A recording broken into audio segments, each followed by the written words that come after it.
Parshas Vezot-Habrachah Rishon, Aleph, Pasuk Aleph, Vezot-Habrachah, and this is the bracha.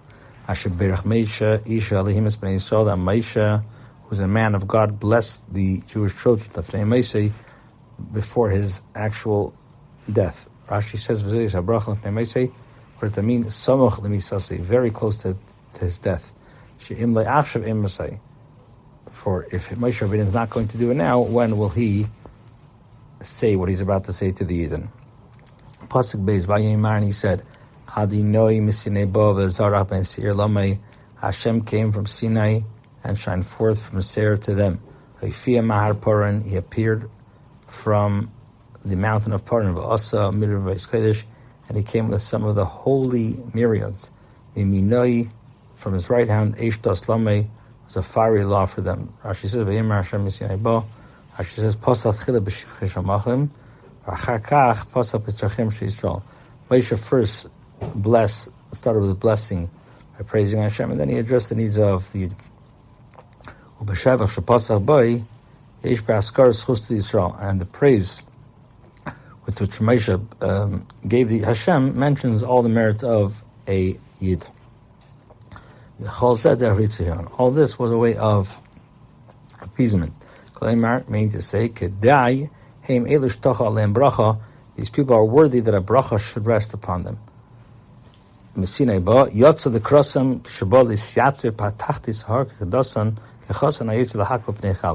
He came out towards them when they came to stand at the foot of the mountain, as a chasen goes forth to greet his bride.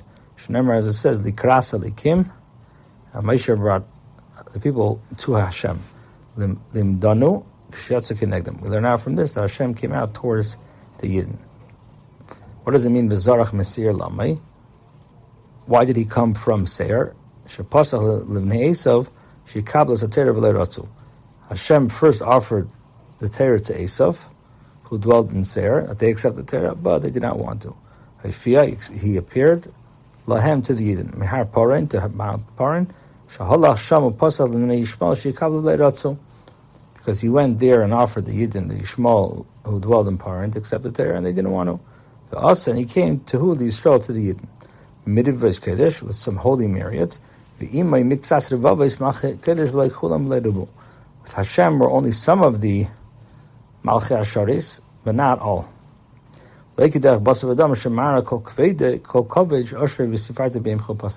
And not like a regular king who displays all the splendor of his riches and his glory on the wedding day. Eshtos, a fiery law for them. It was originally written before Hashem in letters, black fire upon a background of white fire. He gave it to them on the luchis, inscribed as it were, by his right hand. Another explanation, Eshtos, Ketargum, as the Targum says, that he gave it to them from amidst a fire. Indeed, you showed love for people. All his holy ones in your hand. For they let themselves be centered at your feet. Bearing your utterances. Indeed, you showed love for people. Hashem also displayed great affection to the Shvatim. Each of them were known as people of the nation. Just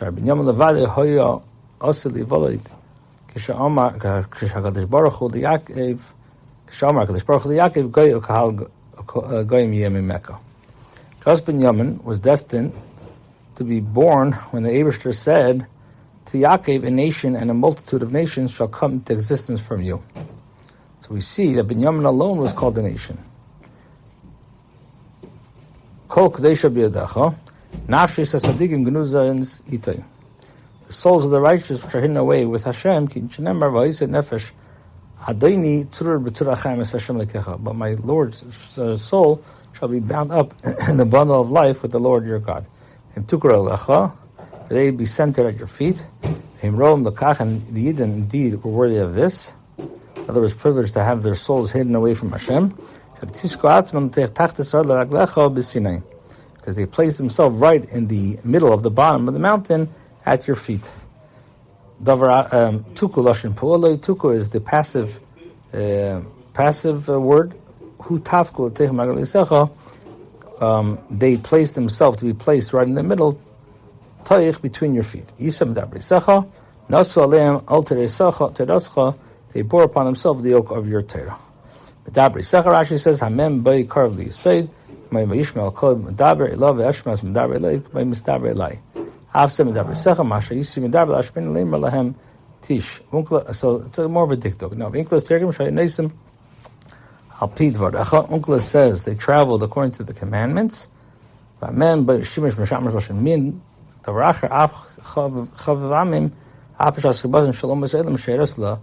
spun him seicha case, but the explanation is indeed you showed love for people, even when you displaced your affection towards the nations of the world, showing them a smiling, friendly face, and you delivered Israel into your hands.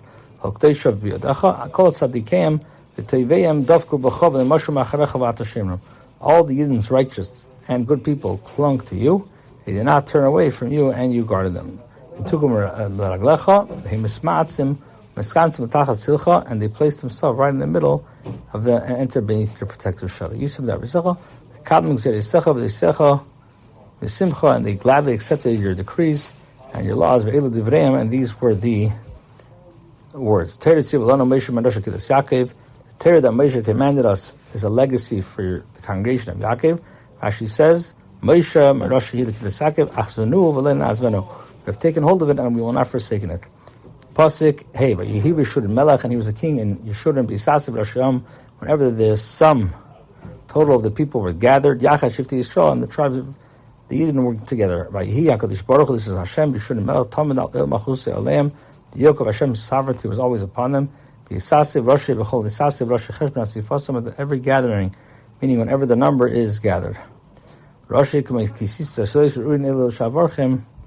People are worthy that I should bless them. Davarach, another explanation, B'Isasiv, when they gather, B'Isas from Yachad Ba'agud Achas V'Shalom B'Neim, when the Yidden is gathered together in a unified group and there is peace amongst them.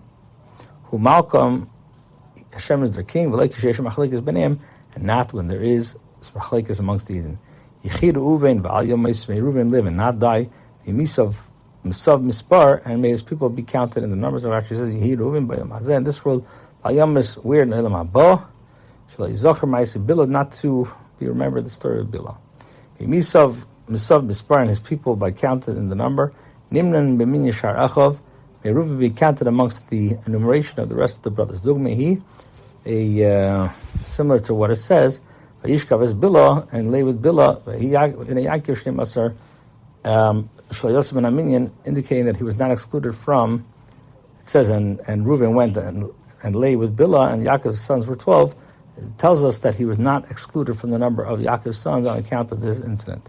Pasuk Zayin, and this all be for Yehuda, as he says, Shema Yis Adinai Kol Yehuda Mehi Moshe. And Moshe said, Hashem hearkened to Yehuda's voice, Ve'lamma and to his nations, to the end of Rav Loi, may his hands do battle for him, and may he be a help against his adversaries. So Rashi says, why did the Psukim of Yehuda and Reuven be placed together? They both admitted on what they did wrong. The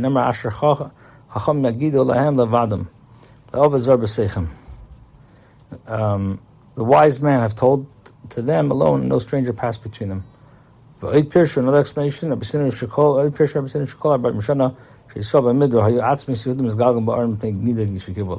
all 40 years that the Yidden were in the desert, Yehuda's coffin, his aron was rolled over, couldn't, Sheneraz, it says, Moshe said, who caused Reuven to admit? It's Yehuda, so let him in. Hashem called Yehuda, Tfilas David Shloime v'Asa b'Nishakushim. This is the prayer of David and Shloime and the prayer of Asa. Yeshav b'nei Amenim. Chizkiyahu is because of Sancheir. Ve'alam etivenu Shalom b'nei Macham, and peace from war. Yodav Rav Loi Rivai v'yinkemu nikmasei. May his hands fight his battle, and may they exact the vengeance. Ve'is mitzad of Tiyah Hayeshafet ispal ma'acham esru aromus gilad. Moshe was praying for Yehuda's descendants, Yeshafat, concerning the battle of Gilad. Another explanation, Shmashim Kol Yehuda, Kan Ramaz Shimon, Tipperchetzer Yehuda. Another explanation is here, included with Yehuda's bracha, Moshe alluded to a bracha of Shimon, after Shechol Yisrael, not to Shimon Tegerol, he still took it, so Yehuda Shimon says, Mechev B'nei Yehuda Nachlas B'nei Shimon, La Yichad LeBracha B'nei Atzmei, Shimon received his portion out of the lot of Yehuda. Now, why did Moshe not devote a separate blessing for him? Because he held against him what he had done in Shittim, referring to the sin of Zimri, the son of Soloi, so it's written in the Agadah.